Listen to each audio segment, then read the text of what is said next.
తాకట్టులో ఉన్న బంగారాన్ని విడిపించి ఆ రోజు ఆన్‌లైన్ ధరకే కొంటుంది కొమ్మూరి గోల్డ్. ఇక ఇంటింటికి తెలుగుదేశం ఇవాళ చెప్తున్నారు కానీ బట్ మీరు రెగ్యులర్‌గా తిరుగుతూ ఉంటారు కదండీ. పొద్దున పూట, ఈవినింగ్ పూట రెగ్యులర్‌గా తిరుగుతూ ఉంటారు.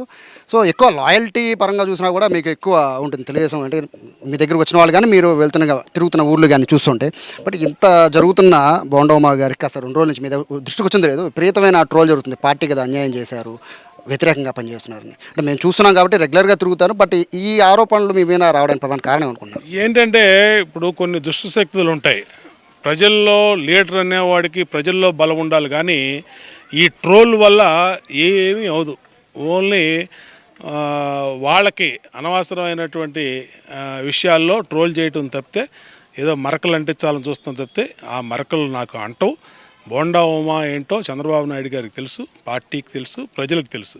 బోండా ఉమా ఎలా కష్టపడతారో నియోజకవర్గ ప్రజలకు తెలుసు. కాబట్టే మొన్న అంతా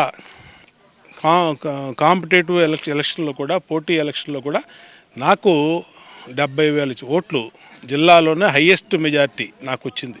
మరి ఎవరికి ఎందుకు రాలా? కాబట్టి వాళ్ళు ఎన్ని దుష్టశక్తులు ఎన్ని రకాలుగా నాకు వ్యతిరేకంగా పనిచేసినా అవన్నీ ఉట్టి మాటలు. నేను చెప్పాలనుకున్నది చెప్పా, వాస్తవాలన్నీ తెలియజేశా. దాని మీద రేపు రమ్మన్నారు, రేపు మాట్లాడతాం, ఖచ్చితంగా తెలియజేస్తాం. శుభకార్యాలకి అశుభకార్యాలకి జనరల్గా అన్ని పార్టీల వాళ్ళు వెళ్తూ ఉంటారు కదా సార్. గతం ఇప్పుడు కాదు, ఎప్పటి నుంచో నడుస్తున్న ఆనవాయితీ. సో ఇటువైపు అధినేతలు కూడా కలుస్తూ ఉన్న సందర్భాలు చాలా చూసాం.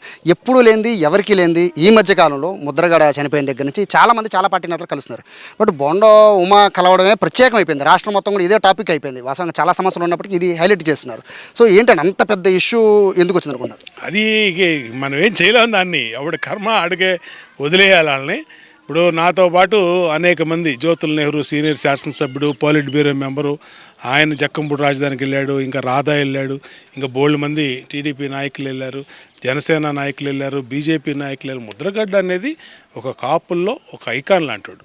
కాబట్టి ఆయన సంస్కరణ సభకి అన్ని పార్టీలోళ్ళు పార్టీలకి రాజకీయాలకు అతీతంగా వెళ్ళారు, నివాళులు అర్పించారు, వచ్చేసారు. అంతే తప్పితే అది పెళ్ళిళ్ళు, చావులకి, అలాగే సంస్కరణ సభలకి అన్నిటికీ కామను. అలాగే ఆయన చనిపోయినప్పుడు కూడా ప్రభుత్వం నుంచి కూడా మంత్రి వెళ్ళాడు, ఇంటికి మంత్రి వెళ్ళి ఆయన అక్కడ నివాళులు అర్పించాడు. కాబట్టి ఎన్నిటిని ఈ సోషల్ మీడియా వచ్చినాక ఈ కొన్ని దుష్టశక్తులు ప్రత్యేకంగా పనికట్టుకొని లేనిది ఉన్నట్టు చూపించి చేయటం అనేది అలవాటైపోయింది. కాబట్టి దానికి ఏమీ జడిసేవాడు కాదు బోండా ఉమా. ఖచ్చితంగా ప్రతి ప్రశ్నకి సమాధానం చెప్తాడు, ప్రతి ఇష్యూకి సమాధానం చెప్తాం.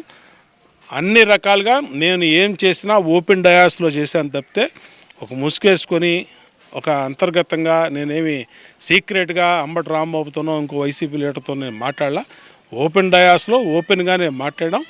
ఓపెన్ డయాస్లో ఓపెన్గా మాట్లాడిందంతా అంతా రికార్డ్ అయి ఉంది. కాబట్టి దాన్ని ఏవడిగినా కూడా సమాధానం చెప్తాను సిద్ధంగా. వైసీపీ నేతల్ని కలవద్దు అని చెప్పి బలంగా నిన్న పార్టీ నుంచి ఆదేశాలు కూడా వచ్చేసాయి. వైసీపీ నేతలతో స్టేజ్ కూడా పంచుకోవద్దు అని చెప్పి ఆదేశాలు వచ్చాయి.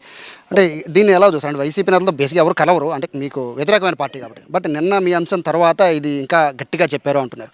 సో ఇంకా దీని మీద అంటే ప్రధానంగా నిన్న అంబటి రాంబాబు కలిసినందుకు ఇష్యూ అవుతుంది అనుకుంటున్నారా, లేదా స్టేజ్ మీద ముద్రగడ గురించి మాట్లాడినందుకు ఇష్యూ అనుకుంటున్నారా? అంటే ఏది ఇష్యూ అయినా సరే ఇప్పుడు పార్టీ ఒక నిర్ణయం తీసుకొని పార్టీ ఆదేశించినాక ఇంకా భవిష్యత్తులో అలాంటివి జరగకుండా చూసుకుంటాం. అంతే తప్పితే నేను చెప్పాను ఇందాక జ్యోతుల్ నెహ్రూ వెళ్ళాడు, మరి ఎందుకు వెళ్ళాడు, ఏం చేశారు ఆయన్ని? రాధా వెళ్ళాడు, ఏం చేశారు ఆయన్ని? కాబట్టి ఎన్ని ఇక అనవసరమైనటువంటి క్వశ్చన్లు, అనవసరమైనటువంటి న్యూసెన్స్ వీటితో ఇవాళ చెప్పారు, నాకు సందేశం ఇచ్చారు, వివరణ ఇవ్వమన్నారు. ఖచ్చితంగా వివరణ ఇస్తాం. భవిష్యత్తులో ఇక పెళ్ళిళ్ళకి వాటికి కూడా జాగ్రత్తగా చూసుకొని ఏ వైసీపీ వాడు ఏ దినానికి ఏ వైసీపీ వాడు లేకుండా మేము ఒంటరిగా వెళ్ళి లేదంటే మారు వేషంలో వెళ్ళి అంచికతలు వేసేది వచ్చేస్తాం. అలా చేస్తాం. అంతే తప్పితే ఇంకేం చేయలేము. నేను కూర్చున్నాక ఆయన వచ్చాడు, అంబటి రాంబాబు గారు వచ్చాడు, పలకరించాడు. పలకరింపుకి నమస్కారానికి ప్రతి నమస్కారం సంస్కారం, అది పలకరించాం, మాట్లాడాం. దాన్ని పెద్ద ఇష్యూ చేస్తే మాట్లాడదాం, ఏముంది దానికి. ఖచ్చితంగా ఓపెన్లో జరిగినటువంటిది. దీంట్లో ఏం కుట్రలు కాన్స్పిరెన్సీ ఏమి లేవు. ఓపెన్గా ఉన్నదానికి ఓపెన్గానే సమాధానం చెప్తారు. సో ఓపెన్గా ఉన్నదానికి ఓపెన్గానే సమాధానం చెప్తామని బోండవమ్మ అంటున్నారు. మరోవైపు తనేమి తప్పు చేయలేదని ఓపెన్ డాష్లోనే మాట్లాడాను, ఉన్నది మాట్లాడాలని చెప్పి అంటున్నారు. రేపొద్దున ఏదైతే 3 మెన్ కమిటీ ఏర్పాటు చేస్తుందో టీడీపీ దాని ముందు హాజరయ్యి జరిగింది చెప్తానని చెప్పి కూడా బోండవమ్మ చెప్తున్నారు. అయితే ఓవరాల్ చూసుకుంటే ఈ సబ్జెక్ట్ అనేది రాష్ట్ర వ్యాప్తంగా సెన్సేషన్ అవడాన్ని బట్టి చూస్తుంటే దుష్టశక్తులు కావాలని ట్రోల్ చేస్తున్నాయనేది కూడా బోండవమ్మ ఆరోపణ. కెమెరా పర్సన్ కృష్ణతో సాయి, సుమన్ టీవీ, విజయవాడ, గొండల నుంచి.